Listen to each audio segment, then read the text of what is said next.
Welcome back once again, guys. Thanks for starting your day. You're watching the lift here on Aspen 82. Blue skies and sunshine are up, so I do apologize for the glasses this morning, but you know what? It's going to be a bright and a hot one out here. Temperatures expected to get up into the high of 40s. Joining me now, though, is Sean H. Worthington. Thanks for starting your day with us. Well, thanks for having me. It's wonderful to be here.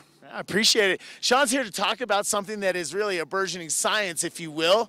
That's right, Bitcoin and digital currency. You've written a book recently, Beyond Bitcoin. Tell us a little bit about the book.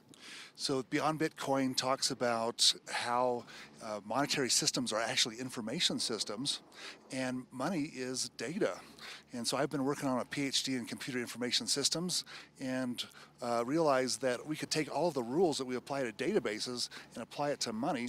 And so I started creating a philosophy, and we actually did some tests. We created a new thing that replaces blockchain. It's called raida, and we created a new currency called CloudCoin, and we think it's the world's perfect currency. And Bitcoin's got a lot of problems with it, but the future looks very bright in the world of digital currency.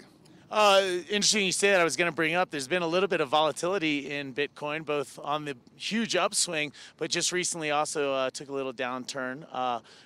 How do you explain that, or what do you think that's caused by? Well, when people first got introduced with Bitcoin, most of them were libertarians. They wanted to get away from the federal government, and then they started to use it to buy things, usually across borders. Like if you wanted to buy $1 million of oil in Venezuela, you could use Bitcoin. But then investors started coming in because the currency went up in value, and that brought in new investors, and suddenly they're using their credit cards and mortgaging their house. So we had a bubble. That popped. So now we're getting back to normal. Oh, wow. We like that, the return to normal, or the new normal, I should say. Okay, let's once again, Beyond Bitcoin, you have a website, Sean Worthington, that's SEAN, WORTHINGTON.com, but there's also another way to get some more information as well. That's right. If they go to cloudcoin.global, they can learn about our new currency and the new theories that we're starting to implement. Okay, cloudcoin.global. Let's talk a little bit about some of the further work that you're doing. As we were talking before this interview, you really were talking about the future of digital currency and your goal to create or get forth the perfect currency. Talk a little bit more about that. So wouldn't it be wonderful if the currency couldn't be counterfeited, if it couldn't be stolen, if it couldn't be lost? Well, we've already solved the counterfeit problem and the loss problem, and now we're solving the theft problem, trying to make a currency that can't be stolen.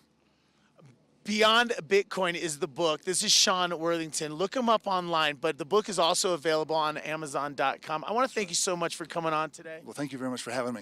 This is fascinating stuff, and I know this is your first visit to Aspen. We're hoping you'll come back and join us again on the show. Aspen is awesome. Everybody's got to come here. I can't believe I've never been here before. Right on. Yes. Well, we'll see you again then, Sean. Thanks so much.